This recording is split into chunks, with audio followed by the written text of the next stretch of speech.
we're at a point in time coming off of a wild Saturday of college football. People are consistently peeking over at this board. He actually would not be my number one overall pick, nor would I bet him to be the number one overall pick. I think you got that next wave of NFL players, which is so enticing, which when you see Jaden Daniels come into the NFL and you go, I can get something like that with a guy with just as good an arm. Pro Football Today, only on SportsGrid. It's a new era in CFP to start off this year, put on full display. My take on this game is simple. I know some people will be upset about it. Good riddance to the Pac-12. Can you do it in terms of the week to week to week?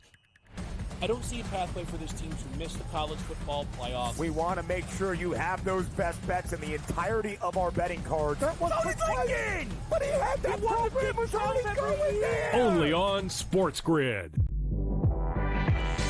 I do sliding DiVincenzo to the what? Obviously, Terrence Jennings Jr., that is actually dynamic offensively and defensively. So we'll see how it works. I think it's a little bit of a work in progress. Do both teams win? Yes. I don't think at the end of the day, Minnesota could have afforded to keep Cat, Rudy, and Ant with that amount of money. Betting above the rim. Only on SportsGrid. I think the Washington Commanders are one of the best bets to win it all, or at the very least win the NFC. Their offensive line, I do want to say one thing. It's very average. The coaching is good. They're getting good coaching from Bobby Johnson, their line coach. Here from the Giants, but they've kind of overachieved. Let's call it like it is. Daniels has taken them up. Look, that division's not very good, and they could very well win it over the Eagles, and the Cowboys. They're not a Super Bowl team. Newswire, only on SportsGrid.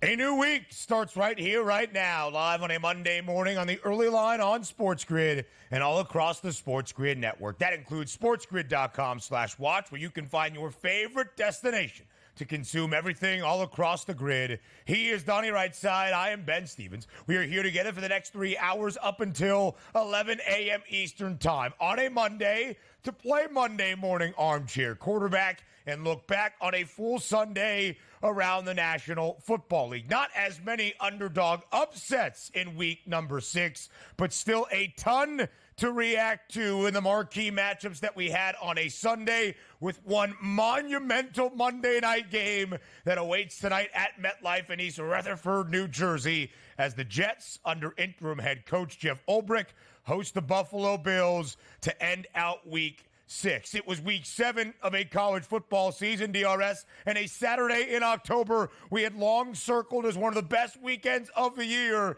And oftentimes when you set high expectations, things fall short. Not this Saturday, not this season of college football. MLB postseason action onto the league championship series that started last night in Los Angeles between the Dodgers and the Mets, and game number 2 of the WNBA Finals in Brooklyn. What a weekend in sports it was to set the stage for a new week, live right here on the early line. Rookie quarterbacks across the NFL, how did they fare? We'll certainly get to them. And also, will anybody ever score a run off the Los Angeles Dodgers starting pitcher / bullpens ever again? What a professional effort it has been by then. And yes, the NCAA college scene on Saturday only getting started. And I like to say this, Ben. You want to start this off? Yeah. Boy, what a shame that nobody watched that football game between Ohio State and Oregon because the regular season doesn't matter. Man, what a terrible sport that is, isn't it, Ben? Listen, DRS, I love when we align in college football because you are correct. The atmosphere for games in the regular season, still monumental. The magnitude of that matchup, 2 versus 3 on Saturday in Eugene, still living up to the highest of expectations. And it does matter, and it is significant, and yet we still see 2 of the 5 best teams in the country have an opportunity to contend for a national championship at the end of the road. We will get to Autzen Stadium on a Saturday evening in just a bit. But back to the Sunday slate around the National Football League, week number 6. DRS, the marquee matchup in Dallas. Detroit visiting the Star and those Cowboys who entered this season on a 16-game home win streak during the regular season at Jerry World, at AT&T Stadium, at the Star. Oh boy, it has been disastrous in Dallas for the boys this year. The Lions roll over the Cowboys 47-9. Detroit easily covers as a 3-point road favorite. The Cowboys now, DRS, winless, 0-3 at home. But with the good for Detroit comes the bad. Aiden Hutchinson, star edge rusher for the Lions, a broken tibia, a significant leg injury. He is out for the remainder of this season.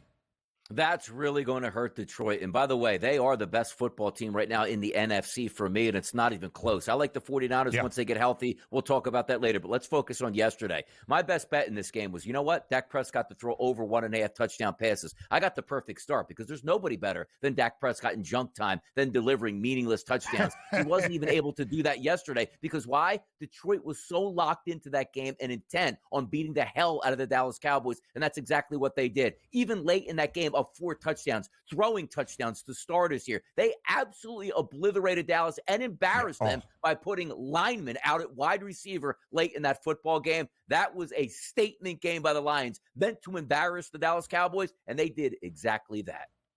Oh, yes, they did. Dan Campbell sending out Dan Skipper out wide because if you remember week 17 and the end of last season, it was that infamous ineligible tackle, even though they thought they had signaled for the Lions. They made a statement on Sunday, as do the Baltimore Ravens. Make it 4 straight wins, DRS, for the Flock after an 0-2 start. In a great matchup in the DMV, the Ravens hold off the Commanders 30-23. Baltimore covers as a 6.5-point home favorite. You see the man on your screen, the King, Derrick Henry. He continues to deliver for the Ravens. By the way, Washington did play well in this game, but this is more the focal point of the Baltimore Ravens, where when you say, hey, they need a top wide receiver, no, they don't. Lamar Jackson, 20 for 26, efficient, 323, did have the interception, but threw a touchdown pass. Lamar Jackson on the ground, 11 for 40, but as you pointed out, Derrick Henry's 24 for 132 and 2 scores here. Please, Baltimore, please, I beg of you, keep this identity the rest of the season. You will find yourself in the Super Bowl. Zay Flowers is that number 1 wideout. 9 grabs for 132 yards. Derrick Henry, 24 carries on the ground, $132 and 2 scores. We'll look at the numbers for the King in this 4-game win streak for the Flock. But DRS is right. That ground and pound identity is thriving right now in the Charm City. Sunday Night Football lacked a little bit of luster, at least in the matchup. The 1-4 Bengals, the 2-3 Giants at MetLife. Since he was a 3.5-point road favorite, they win by double digits in an ugly Sunday night game, 17-7. Joe Burrow, longest rush of his career, a 47-yard scamper early in the opening quarter. That was really the only scoring in the opening half. Cincy has a big game from its defense, DRS, which was needed. The Bengals win by double digits, now 2-4 this year. Yeah, shout out Lou Anarumo for getting that defense together here. But that's also that rush by Joe Burrow was a backbreaker and a TV breaker if you're a Giants fan watching at home. 3rd and 18, he rushes for a darn near 50-yard touchdown to start that game. That's impressive because the Bengals we thought would need to win in a shootout. They brought the defense and won it by double digits the hard way. Nobody was even close to Joe Burrow. Now we go across the pond where things are bad for London's NFL team. That's the Jaguars. They're off to a 1-5 start, but Caleb Williams absolutely shines, throwing 4 touchdown passes for Chicago. The Bears are 4-2, their first victory away from the Windy City as they throttle Jacksonville 35-16, winning as a slight moneyline underdog at close in London. The kid has arrived here. Caleb Williams is now an official NFL quarterback. Multiple weeks now throwing for multiple touchdowns, getting close to 300 yards in some of those games, and he only needed 226 because the Bears beat the heck out of the Jaguars, which now we took a look at. Coaching watch. Saw one in New York. Now we might be seeing one in Jacksonville. An uninspiring, awful effort for Doug Peterson's Jacksonville Jaguars.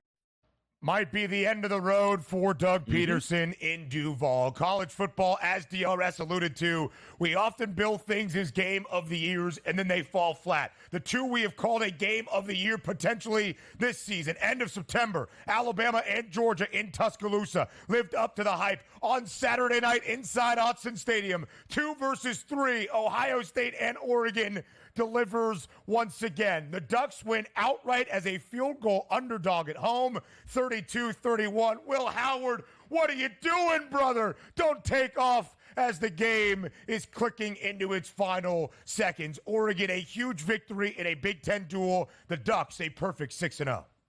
So much fun to watch that game play out. 1 point here. We circled this game as the Big Ten game of the year before the season, and it lived up to every expectation. And you know what the best part about it has been? We're going to get a rematch of this Big Ten championship game coming soon in the next couple months, and I can't wait to watch that play out. College football, we are living the best season we've ever watched. Enjoy it. DRS, I can't really argue with that fact, my friend. It feels like a monumental season in this sport. NLCS, opening last night at the Ravine in Los Angeles, and the Dodgers blast the Mets 9-0. LA has held the opposition scoreless for 33 straight innings, tying a Major League Baseball playoff record. Yeah, but how about this? A professional baseball lineup hammering an average pitching staff. Couldn't be Philadelphia, could it? Of course. No, it's the Dodgers here. 9-0, setting the statement for that NLCS. And we knew the offense was good for LA, but the Dodgers pitching here in October, sensational. WNBA Finals Game 2, the Liberty even the series at a game apiece, 80-66, responding yesterday in Brooklyn, covering as a 6.5-point favorite. NFL Week 6 Sunday, next.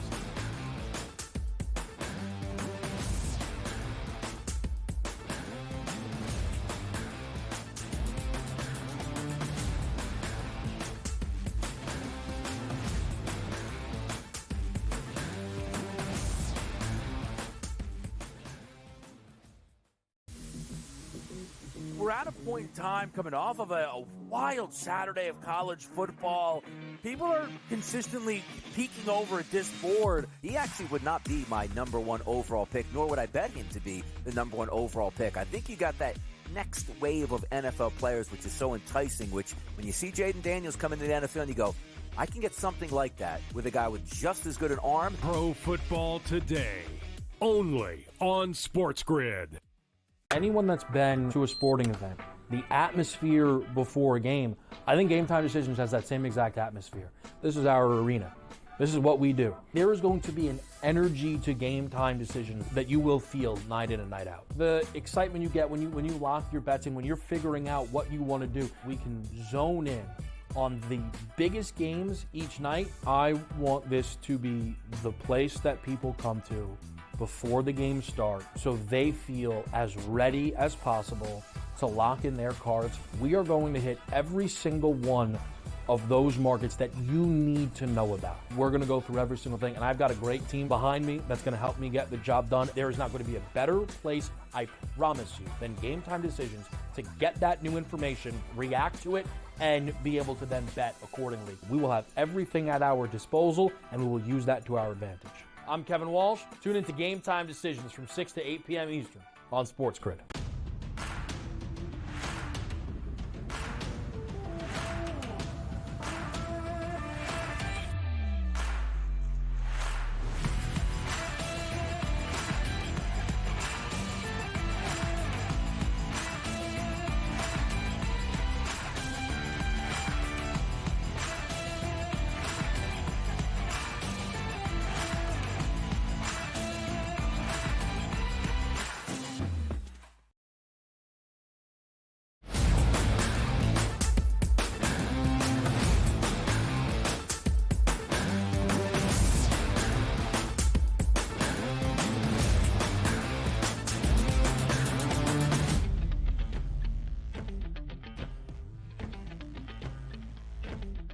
It was a marquee matchup in the afternoon viewing hours of the Sunday slate in NFL Week number 6, at least on paper. Dallas and Detroit at the Star in Arlington.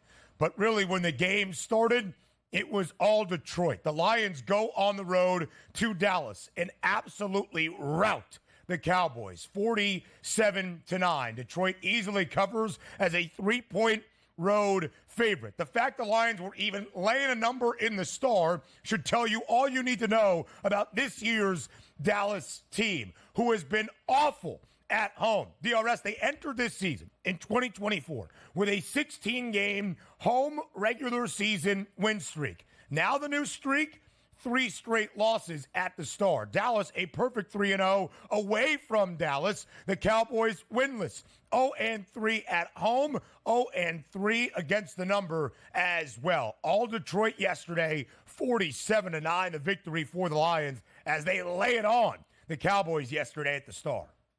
Yeah, planting that, down in Jerry World, boom, go right to the 50-yard line and say, here's my flag. We're the best team in the NFC. We're going to prove it today as they now are 4-1 on the season. That only lost that blemish at home to the Tampa Bay Buccaneers, where if you remember correctly, Ben, they moved the football up and down the field, just couldn't score in the red zone. That completely changed yesterday. The Detroit Lions were on an absolute mission, and it just feels like Jared Goff is finally comfortable in a system where he can excel, and he's got a ton of weapons around him. Only threw 25 times yesterday, which was good for 12.6 yards per attempt, 315 yards, 3 touchdowns, no interception, and a pass rating of 153. What don't they do well? The best offensive line in football resides in Detroit. Now you have a competent quarterback comfortable in his system, elite wide receivers, the best backfield in the NFL, and a young tight end that's trying to work his way back from injury here and looks like he could be all the way back within a matter of weeks here. And a defense, and it's a shame Aiden Hutchinson went down. He was sensational, maybe the best pass rusher in the NFL to start the 2024 season. And even after he went down, like, oh, look at this, Dak might get some time here. They continued to bring the house with the intent on embarrassing the Dallas Cowboys, which is what they did. That score could have been 77-9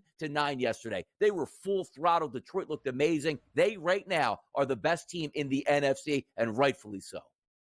Yeah, they certainly are, DRS. San Francisco right now has the shortest price of any NFC team to win Super Bowl 59. That's what you would expect. The Niners started Week 6 with a road victory, short week Thursday Night Football in Seattle. Plus 650, the number for the Niners. The Chiefs are the favorites at 5-1. Detroit right now, plus 950. 4th best number to win a Lombardi trophy this year, something the Lions organization has never done.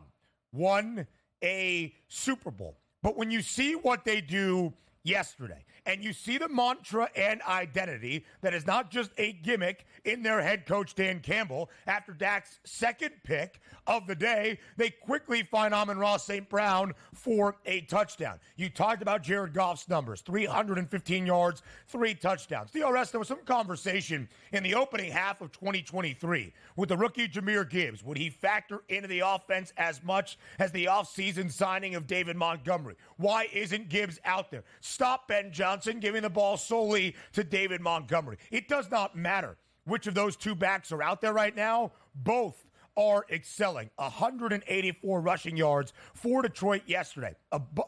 80 yards for David Montgomery, 2 touchdowns. Jahmyr Gibbs, 91 total yards as well. Meanwhile, for Dallas, because we'll talk about Detroit and its outlook in just a moment. The Cowboys are winless, 0-3 at home. And frankly, they have not been close. They got routed by New Orleans Week 2, 44-19. They trailed Baltimore 28-3 before Dak did what he does best, which is throw for meaningless yards in the second half. And yesterday, they get embarrassed. 47-9 at the Star. Dak, $178, 2 interceptions, 53 yards for a lifeless Dallas rushing offense, and for a defense that was great in the last few years under Dan Quinn. They look awful under new DC Mike Zimmer. So bad, DRS, that after the game, of course, Jerry Jones, who always finds a mic, was asked about any coaching staff changes, said he's not going to make any at this moment. But Mike McCarthy's in the final year of his contract with no extension in sight. If things continue like this for the Cowboys, it's going to get really ugly very quick.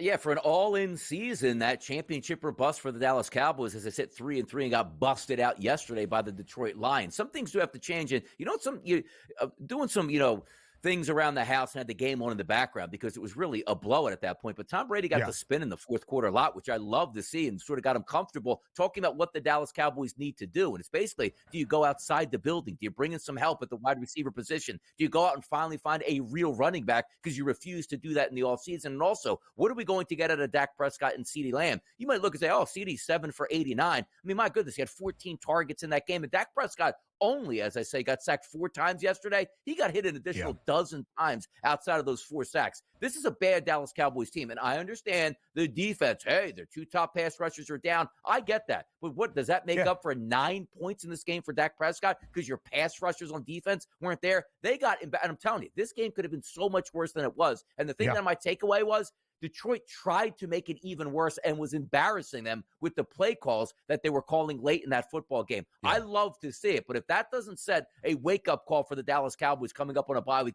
I don't know what does. We never expected the Dallas Cowboys to be world beaters this season, but never in a million years. 3 blowouts at home, unacceptable. If you're not winning your home games, you're not going to make the playoffs.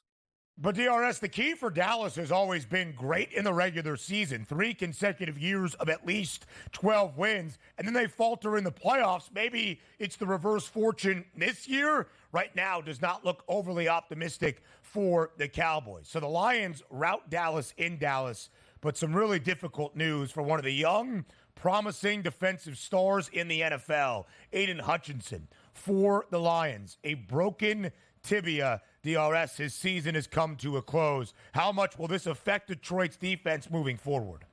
Massive, absolutely massive. Like, I love the way Detroit's defense played yesterday. They even rallied once Aiden Hutchinson got injured in that game late with the game still not even in balance, just absolutely torching them. But moving forward, in a big third down spot where you need a pass rush, man, you can count on Hutchinson. Somebody's going to have to step up, or maybe they make a move. Cleveland Browns, Myles Garrett, could they be out of it now? Make that move? Get to the Super Bowl? Listen to DRS, the front office extraordinaire. More around the NFL next.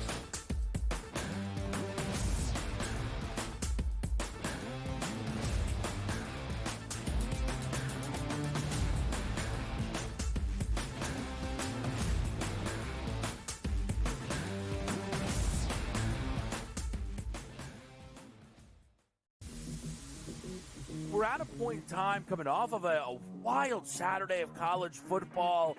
People are consistently peeking over at this board. He actually would not be my number 1 overall pick, nor would I bet him to be the number 1 overall pick. I think you got that next wave of NFL players, which is so enticing, which when you see Jaden Daniels come into the NFL and you go, I can get something like that with a guy with just as good an arm. Pro Football Today, only on SportsGrid. Anyone that's been to a sporting event, the atmosphere before a game, I think Game Time Decisions has that same exact atmosphere. This is our arena. This is what we do. There is going to be an energy to Game Time Decisions that you will feel night in and night out. The excitement you get when you lock your bets in, when you're figuring out what you want to do, we can zone in on the biggest games each night. I want this to be the place that people come to before the games start so they feel as ready as possible to lock in their cards. We are going to hit every single one of those markets that you need to know about. We're going to go through every single thing, and I've got a great team behind me that's going to help me get the job done. There is not going to be a better place, I promise you, than Game Time Decisions to get that new information, react to it, and be able to then bet accordingly. We will have everything at our disposal, and we will use that to our advantage. I'm Kevin Walsh. Tune into Game Time Decisions from 6 to 8 p.m. Eastern on SportsGrid.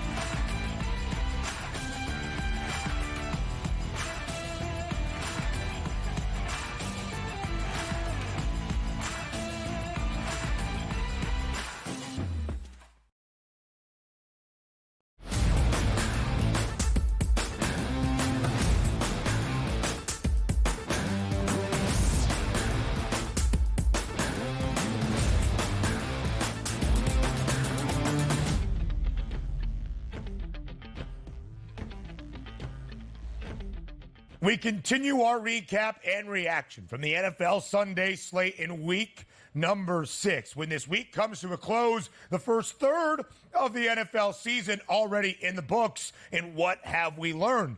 Donnie, I think we learned that both teams that hail from the DMV, the Baltimore Ravens in the AFC, Jaden Daniels and the Washington Commanders in the NFC, both pretty good football teams. Both now 4-2. Baltimore in command at home yesterday, winning 30-23 over the Commanders, covering as a 6.5-point favorite. Total of 51 and a hook does creep over. Baltimore, after an 0-2 start, has now won 4 straight. The 4-game win streak for Washington does come to a close yesterday. Right? It's like, let's see what they can do. They're about a touchdown dog. I thought they played well all the way through, and despite even being down by 2 touchdowns at one point, fighting through and saying your young rookie quarterback on the road, and that's what a rookie quarterback absolutely needs. So even without a running game, playing the Baltimore Ravens on the road and hanging around within 7 points, a 4-2 team, that's going to be a competitive team all the way through. Even in the loss, they showed me a lot yesterday. I was appreciative of what the Commanders brought to the table. They did not cover for Washington. In their 2 losses this year as an underdog on the road, they have not covered, but they did cover, of course, in all 4 wins. But it wasn't a blowout. Washington did not come back down to earth yesterday based on what we had seen. The offense still moved it despite Jaden Daniels being the team's leading rusher with only 22 yards on the ground. Baltimore really good defending the run. Best rushing defense in the NFL, only allowing just barely over 60 yards per game.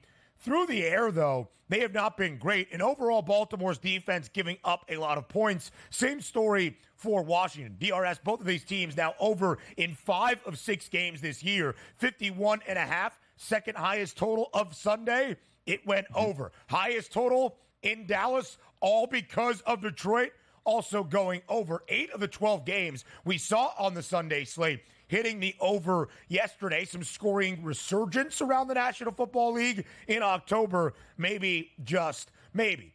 But DRS, if Jaden Daniels is playing as the offensive rookie of the year, Lamar Jackson looks like the 2-time NFL MVP and the reigning winner of the award. Really solid yet again yesterday. 323, a touchdown, albeit an interception. 40 yards utilizing his legs. Zay Flowers, great, $132. Rashad Bateman, healthy, 71 yards. Mark Andrews finding pay dirt as Joe Ranieri highlighted here with a plus 320 price in the Friday pick 6. First touchdown this year for Lamar's top target and tight end.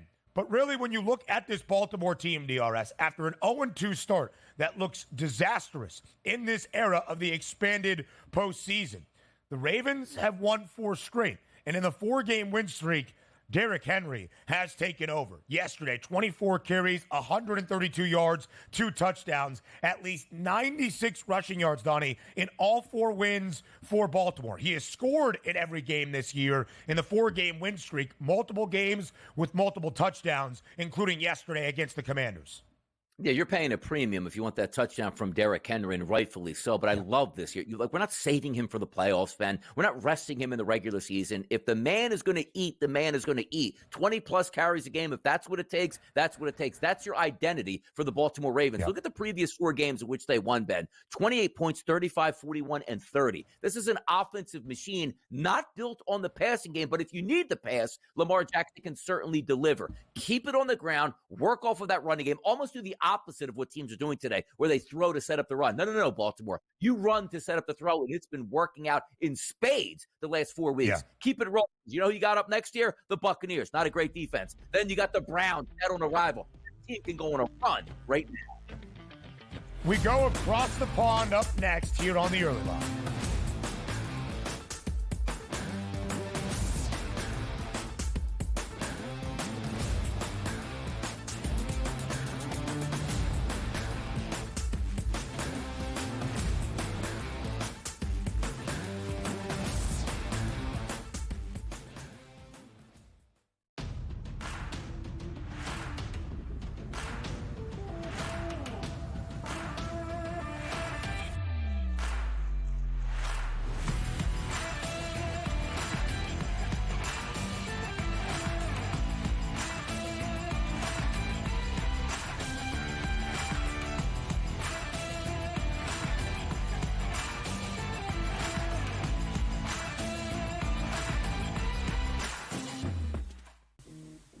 right here with you on Pro Football Today on SportsGrid. Odds in motion, trying to see what lines have moved throughout the week. Never felt more comfortable in this set than I do for this year. I'm ready. I'm just getting angry. The hot takes are going to be here all long, people. What in the world is going on in Miami, Dom? It's not particularly anything to shy away from just because many people are on top of it. Hot take, hot take. I think this line is asking you once again to take New Orleans. Pro Football Today, only on SportsGrid. I do a sliding DiVincenzo to the what? Obviously, Terrence Shannon Jr., that is actually dynamic offensively and defensively. So we'll see how it works. I think it's a little bit of a work in progress. Do both teams win? Yes. I don't think at the end of the day, Minnesota could have afforded to keep Cat, Rudy, and Ant with that amount of money. Betting above the rim, only on SportsGrid. I do think they come back, and I think they win this game, but they've got to do it decisively. I think they've got to get that confidence back because they went out there, and like I said earlier, Kentucky almost beat Georgia. Kentucky almost did beat Ole Miss, and I think what you're going to see in this conference, if you don't play well and you're a top 10 team in the SEC, you're going to get knocked out by one of those top 25 teams in the SEC if you're not ready to play. Powered by SportsGrid.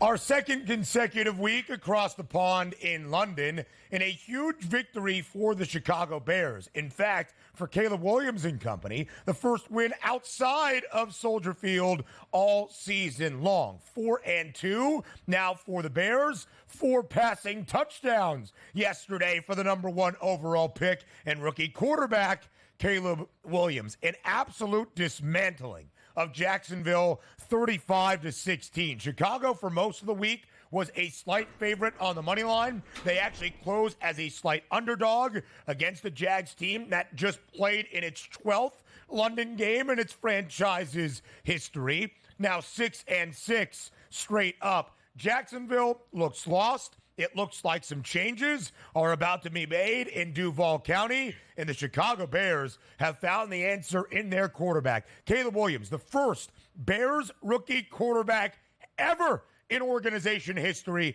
to have 4 passing touchdowns in a single game.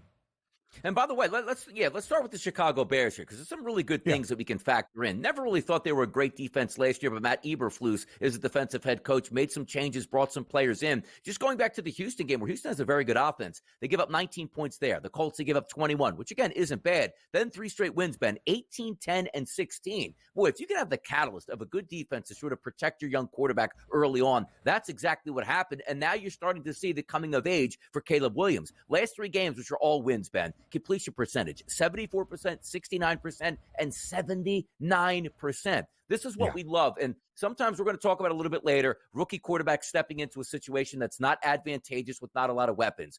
An elite wide receiving core for the Chicago Bears, a solid tight end, and a very good ground game with a defense that's going to keep you in the football game. Recipe for success. And now you're seeing Caleb Williams getting comfortable. You see the excitement in his game, touchdown passes, rushes that he has. I love everything I'm watching from the Chicago Bears right now. So to start with them in this game, I thought it was an A-plus performance going on the road, technically in a neutral site game, and handling your business, not squeaking out a win, not getting lucky here. Your quarterback was fantastic. Your defense might have been even better. And now we're looking and saying, in that unbelievably tough division, hey, Chicago might be a player here.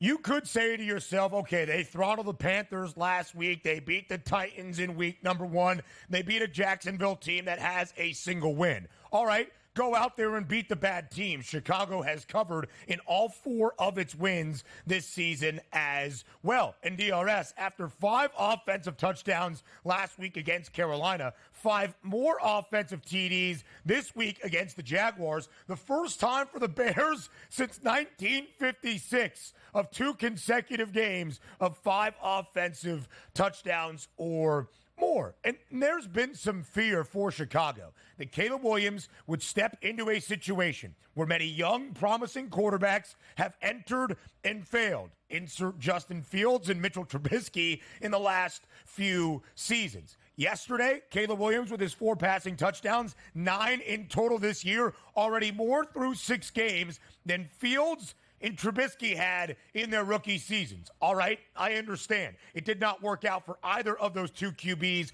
in Chicago, but it is progressing in a very positive way through the opening 6 games for the Bears so far this season. DRS, before we continue speaking about Caleb Williams and Chicago's offense, we must talk about Jacksonville, a Jags team that is now 1-5. They won their first game of the year last week at home, barely holding off Indianapolis and Joe Flacco, despite a 2-touchdown lead with under 6 minutes remaining. This was a Jacksonville team that at a point last year was 8-3 through week 12 in command of the AFC South. They lost 5 of their final 6. They have started off this year losing 5 of their first 6. How numbered are Doug Peterson's days as the head coach of Jacksonville? Their number, and the numbers might already be run out here. Now, here's the interesting part, right? Because Jacksonville is the UK's home team, right? So they go on the road this week, and they should be already used to this whole playing environment and everything. They get hammered, but they're going to get a little bit of a reprieve next week. They're going to get the New England Patriots. We'll talk about Drake May a little bit later, but that's not a very good football team. So for my money, I would have fired Doug Peterson immediately after that football game, sent him on a plane back to Jacksonville. Look, he's got a big paycheck. He's got a Super Bowl championship. Nobody's angry, Doug. Just didn't work out here in Jacksonville. Have that interim coach get his feet wet against the New England Patriots. And the reason I say that is because what good does it do to have Doug Peterson possibly win a game against the Patriots? And you say, okay, well, we're going to get momentum. Did you see the schedule they have coming up after that, Ben? It's the Packers, it's the Eagles, it's the Vikings, it's the Lions, it's the Texans. You've got the season is done for Jacksonville. Doug Peterson hasn't worked out. And look, a lot of coaches haven't worked out in the NFL. Doug Peterson had that good run last year. Was that year they were sort of come together, make that deep playoff run, completely fell apart late in the season, and it's really carried over. This team is way too talented. Competent running backs, a young superstar quarterback, at least that you think, got paid a lot of money in the offseason, a head coach that's won a Super Bowl in the past, and some athletic pass rushers on the defense, and they look absolutely horrendous. And sometimes, Ben, you say, it can be on the players. I understand that. But the one thing I find myself with the Jacksonville Jaguars, just watching yesterday, false starts, penalties. I think they had 8 penalties yesterday, only 2 for the Chicago Bears. And it seemed like they fumbled the football or tried to turn it over on every single possession. That means the focus isn't there. And if you remember, Ben, in the last week, they asked Doug Peterson, did you lose this locker room? No, I haven't lost the locker room. They went out and played that way. He lost the locker room. It's time to make a change. It is what it is. There's a lot of talent for this Jags team. We're not seeing it on the field, or at least the representation of it. Quickly on the Bears, DeAndre Swift, what a revelation he has been in the last 3 games, 3 consecutive wins for Chicago. 91 yards on the ground, a touchdown, 28 receiving yards. DRS, in the opening 3 weeks for the Bears, DeAndre Swift had a total in 3 games combined of 114 scrimmage yards. In the last 3 wins for the Bears, in every individual game, he has had more than 114 scrimmage yards in each contest. It has been a success right now offensively for the Bears. So let's compare quickly Jaden Daniels and Caleb Williams. It seems to be a 2-guy race for the offensive rookie of the year. Daniels, still the minus money favorite at minus 190, but Caleb was the favorite entering the year. Donnie, would you bet on anybody outside of these 2 guys, or do you think it will be a 2-quarterback race the entirety of the season? It's a lock. You're locked in now. And this is the way we always thought it was going to be. Number 1 pick, number 2 pick, going toe-to-toe. Unbelievable talents. 2 guys that have won Heisman trophies here and finally coming into their own. It looked like Jaden Daniels might run away with it, but here comes Caleb. Like, oh, Caleb's a bust. What are you kidding me? Like, you're watching where let the kids settle in, which you can see that now. But if we are looking down the list, Malik Neighbors, you can't win it as a wide receiver because it's all about statistics. And if you already missed 2 games here in the first couple, you're going to get knocked out. Marvin Harrison Jr., bright start to the season. What happened yesterday? Left with a concussion. Maybe he's down a few games. You take a look at Bo Nix, like, hey, maybe he's just going to maybe invade that top 2 or top 3 because they're winning football games came back to reality yesterday. It does feel like, and rightfully so, we're not getting any surprises here. These two kids we expected to be really good quarterbacks right off the bat, and they're delivering here. 1 and 2, watch this play out the rest of the way because I got a feeling it's going to get even closer, and we might be looking at on game-to-game basis as weeks 10 through 17, who's actually going to take that mantle. And it might go back and forth each and every game. Jaden Daniels off to a historic start the last few weeks. Caleb Williams has answered. No Malik Neighbors last night for the Giants. No Devin Singletary. Not a lot of offense on Sunday night at MetLife. The Bengals, a big win, however, 17-7, covering as a 3.5-point road favorite. Total of 45 and a hook. DRS does stay under, snapping a 4-game over streak for the Bengals. The defense better. The offense wasn't prolific, but they get a big win on the road in primetime. You'll take them any way you can get them. Still not believing all that much in the Cincinnati Bengals because I don't think the Giants are a great football team. But the Giants did give a little bit of effort here, at least on the defensive side. But, boy, if you would have told me coming in, hey, by the way, Donnie, Joe Burrow's going to throw for 208 yards and no touchdowns. Look at the Giants. Maybe they're the best team in the NFC East at this point. Not the case. You live to fight another day for the Bengals here and keep those spirits up. A win is a win, specifically in primetime on the road. You'll take it any way you can get it. And, by the way, it was a double-digit win. Wasn't a bad win. Yeah. It certainly was. And the defense was the issue for the Bengals. They stood up yesterday, albeit against a shorthanded Giants team, but still a big win. More around week 6 next.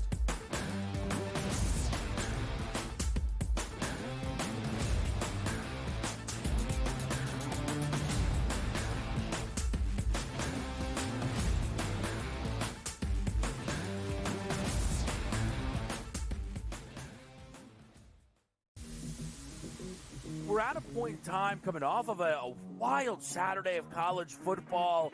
People are consistently peeking over at this board. He actually would not be my number 1 overall pick, nor would I bet him to be the number 1 overall pick. I think you got that next wave of NFL players, which is so enticing, which when you see Jaden Daniels come into the NFL and you go, I can get something like that with a guy with just as good an arm. Pro Football Today, only on SportsGrid. It's a new era in CFB to start off this year, put on full display. My take on this game is simple. I know some people will be upset about it. Good riddance to the Pac-12. Can you do it in terms of a week to week to week? I don't see a pathway for this team to miss the college football playoffs. We want to make sure you have those best bets in the entirety of our betting cards. That was thinking! But he had that program was already going there! Only on SportsGrid. I do sliding DiVincenzo to the 1. Obviously, Terrence Jennings Jr., that is actually dynamic offensively and defensively. So we'll see how it works. I think it's a little bit of a work in progress. Do both teams win? Yes. I don't think at the end of the day, Minnesota could have afforded to keep Cat, Rudy, and Ant with that amount of money. Betting above the rim. Only on SportsGrid. I think the Washington Commanders are one of the best bets to win it all, or at the very least win the NFC. Their offensive line, I do want to say one thing. It's very average. The coaching is good. They're getting good coaching from Bobby Johnson, their line coach, here from the Giants. But they've kind of overachieved. Let's call it like it is. Daniels has taken them up. Look, that division's not very good, and they could very well win it over the Eagles and the Cowboys. They're not a Super Bowl team. Newswire, only on SportsGrid.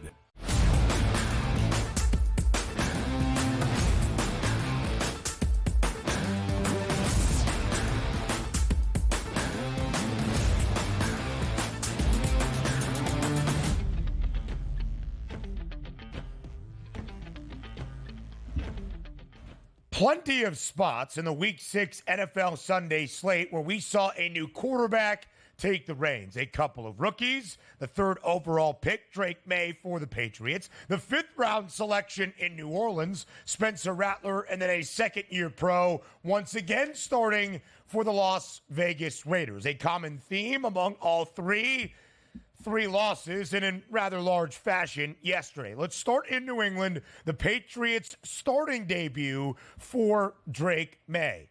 The Texans, though, go into Foxborough and win big. 41-21 as the odds makers expected. A 6.5-point spread in favor of Houston. They easily cover. What the odds makers did not expect, DRS, 62 total points over a pregame number that was low at 38 and a hook. The only knock against Houston this year, off to a 5-1 start, was the rather non-impressive way they were finding wins. But they have covered in their last two, now 5-8-1 against the number as the favored side with C.J. Stroud. Joe Mixon returned for the first time since week 2, had 132 total yards, 2 total touchdowns. Okay, Houston goes into Foxborough. They get a win. That's what was expected. What did you make of start number 1 for the number 3 overall pick, Drake May?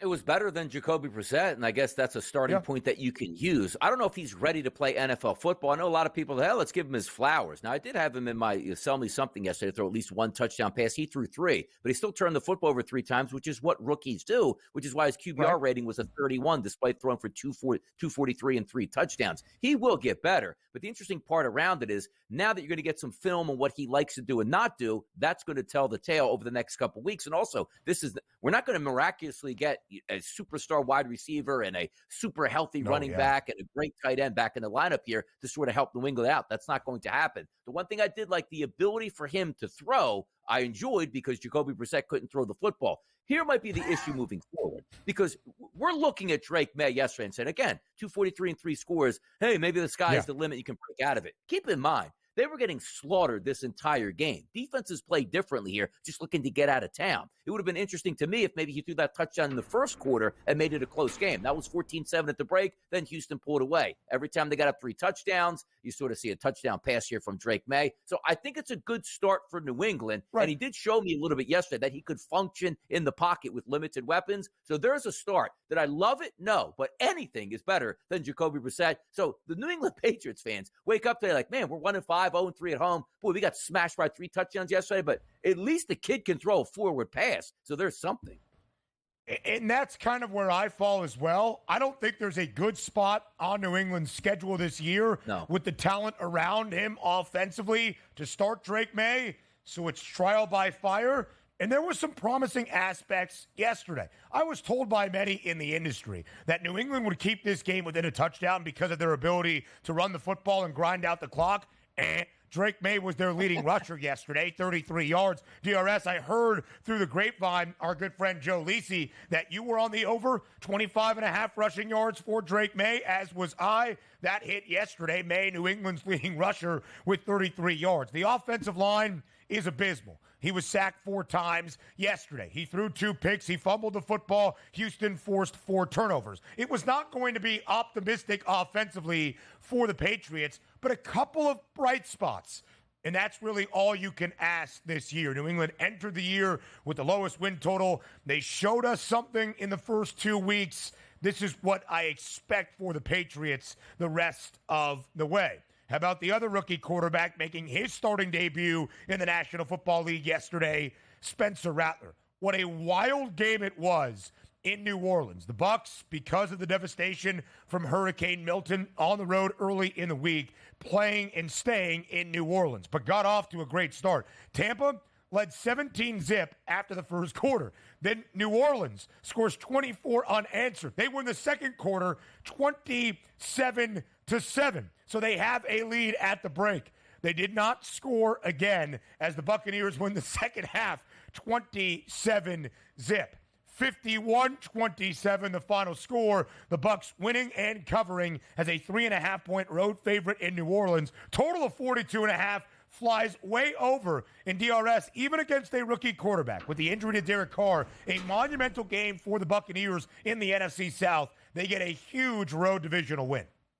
What a crazy game it was, right? Spencer Rattler, again, is a rookie quarterback, a young kid. It's like, like a toddler, and you just feed them with sugar for the next hour. They are absolutely flying around the house, in the backyard, in the house, and then you say, okay, hey, an hour later, why is that kid sleeping here? That's basically what happened with the New Orleans Saints. 27 points in the second quarter, as you pointed out. Not a single point in the second half. But look, Forget about New Orleans. Let's get back to Tampa Bay here. Baker Mayfield, 24-36. Yes, he threw 3 interceptions. It's what he does, but 4 touchdown passes, 325. And look at this rushing game. You say, okay, our starting running back is down and not going to play, but still, 35 carries for 277 and 2 scores. It's a competent defense for New Orleans on that side, and they would just absolutely Swiss cheese them. Boy, you got some good wins on that Tampa Bay Buccaneers roster here. Maybe they could be a player in the NFC where I was sort of downgrading them to start the season. They're a fun football team. And Godwin, 11 for 125 and 2 touchdowns yesterday. And by the way, Sean Tucker, 136 on the ground, 56 in the air, 2 total touchdowns. What's gotten into the water in Tampa Bay with these kids at running back? Goodness. These rookie backs are doing it, baby. Yeah. Sean Tucker from where? Syracuse University. He must be pleased with the performance. A $136 on the ground, 2 total touchdowns, like DRS mentioned. Bucky Irving, 14 carries, 81 yards, a score. The other rookie on the other side for New Orleans, 243 and a touchdown for Rattler, but 2 interceptions, sacked 5 times after a wildly impressive offensive 2-0 start for New Orleans. They have now lost 4 in a row. Aiden O'Connell back under center in Las Vegas. Things are bad out there in Sin City. Aiden O'Connell, okay, 227, a touchdown and an interception, but a defense that looks terrible. Antonio Pierce does not look happy. The Raiders have not covered in any of their 4 losses. The Steelers do bounce back, DRS, 32-13 after 2 consecutive L's. They cover as a 3.5-point road favorite in Las Vegas. Ran for a $183. Najee Harris, 106 yards, a touchdown. Justin Fields, 2 rushing scores and 59 yards on the ground. Your reaction to Sunday in Las Vegas and the rest of the Week 6 slate next.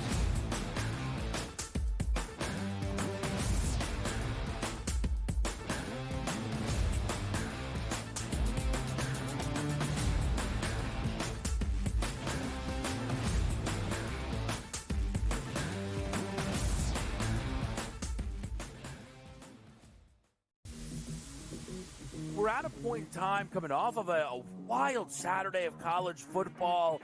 People are consistently peeking over at this board. He actually would not be my number 1 overall pick, nor would I bet him to be the number 1 overall pick. I think you got that next wave of NFL players, which is so enticing, which when you see Jaden Daniels come into the NFL and you go, I can get something like that with a guy with just as good an arm. Pro Football Today, only on SportsGrid.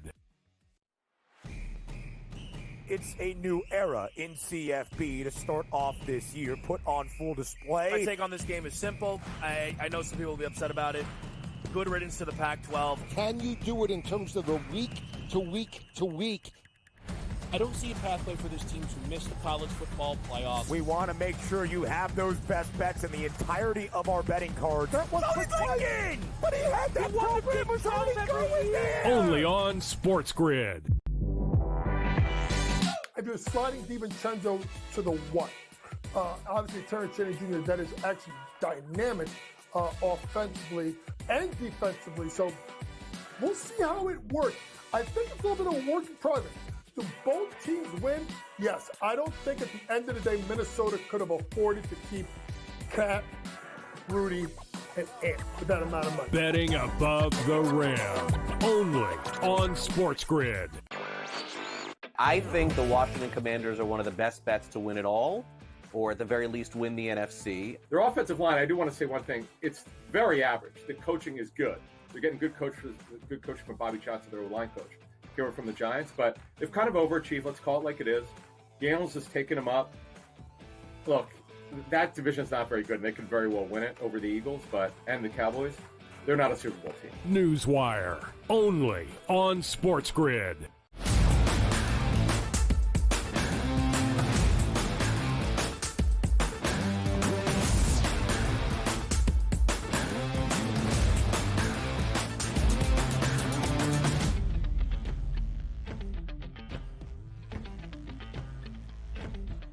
We recap everything from NFL Week 6 Sunday. The Steelers, DRS, go to Sin City and hammer the Raiders 32-13. Pittsburgh covers easily as a 3.5-point road favorite. Total of 36.5. does sky over. The Steelers are now 4-2. They started off 3-0. They dropped 2 in a row. They get a big win yesterday. Najee Harris and Justin Fields, 3 combined rushing scores out of the backfield for Pittsburgh. What was your overall assessment from Sunday in Vegas? First, we'll start with the Vegas Raiders quickly. 2-4. We knew their season was done. Their season was over before it even started at this point. They're probably looking for a head coach, a quarterback. It's always been a disaster in Vegas. Let's move over to the Pittsburgh Steelers that actually have a chance to make the playoffs and maybe do some damage. You look at the score. It's 32-13. Perfect. Steelers, easy win. It's what you're supposed to do. You go on the road and absolutely hammer your opponent. Justin Fields was 14 of 24, $145, no touchdowns, but they still won the game. And also Fields, 11 for 59, 2 rushing scores. I do love all of that, but let's be honest here. You see like the gold of the Pittsburgh Steelers, and you can remind yourself of what happens on Saturdays in college football. Do you remember when everybody, hey, Alex Orji, awesome, we beat USC. The minute that game was over, it's like the kid can't play anymore. Like if you expect to win at the highest level, he cannot be your starting quarterback. And I hate to do this to Justin Fields because he's only being asked to win football games, which is what he's doing. But he doesn't make the simple play enough for the Pittsburgh Steelers to win. Now, in Mike Tomlin's world, he's loving this. Yay, we'll win 10 games. I'll keep my streak alive. And if we do make the playoffs, we'll get obliterated in round number 1 from a team that can actually be competent on offense when we can't do that. I'm not necessarily advocating that Russell Wilson needs to be the quarterback, but any Steelers fan that's listening right now, and it's not a slight, your job as a head coach in Mike Tomlin is to win football games and win as many as you can. But we all see the truth here. Justin Fields can't be your quarterback if you expect to actually win anything, meaning win the division, win 2 playoff games, make an AFC championship game, be a Super Bowl contender. That defense can put you in the Super Bowl, but Justin Fields at quarterback, he's going to win you games, but he's not going to win you any big games. It's just the way it is, Ben. So listen, we know the Steelers have been a staple of consistency, 17 seasons with Mike Tomlin, never less than 8 wins, never a losing record. But there is a beauty in staying consistently good, but not great, but there is also the harm of it. You don't really have a high ceiling. The Steelers have not played even in the AFC Championship since 2016. If you have overwhelming expectation, is this the recipe to get you there? The odds would say no. The eye would say no. Russell Wilson back at practice last week. We shall see what the Steelers do with their starting quarterback job. Elsewhere, DRS, the Packers continue to roll. They hammered the Cardinals yesterday, 34-13. Green Bay covers as a 5.5-point home favorite, under 47.5. That Packers defense, opportunistic, forcing 3 fumbles yesterday, recovering all 3. 17 turnovers this year, leads the National Football League. The Packers, Donnie, in all 6 games, have forced multiple turnovers in all 6. Another win for Green Bay. They're 4-2. They've covered in all 4 victories.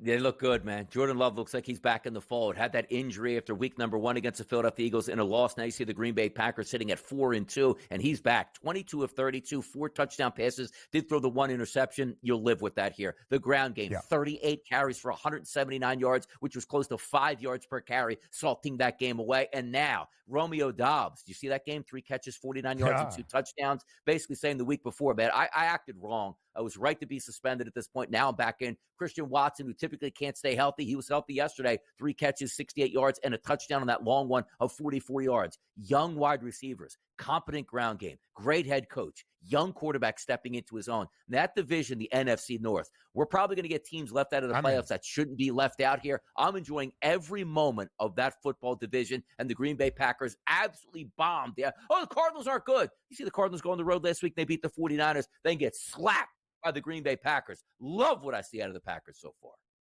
Everybody in the NFC North is at least 2 games above 500 or better. You've got the unbeaten Vikings on the bye this weekend, but 5-0. Detroit is 5-1. Both the Bears and Packers 4-2. Might everybody in the division make the postseason? There's a potential right now. All right, we've got about 35 seconds before we get to the end of this opening hour, and then the other side of the break to start hour 2. We're going to need Donnie's thoughts on his Philadelphia Eagles, maybe the least optimistic winning team in the NFL. They're 3-2 with a 20-16 win yesterday at home against Cleveland. They did not cover as an 8.5-point favorite. Nick Sirianni, head coach of the Birds, trading barbs with the Philadelphia crowd. So much football to get to when Hour 2 starts next.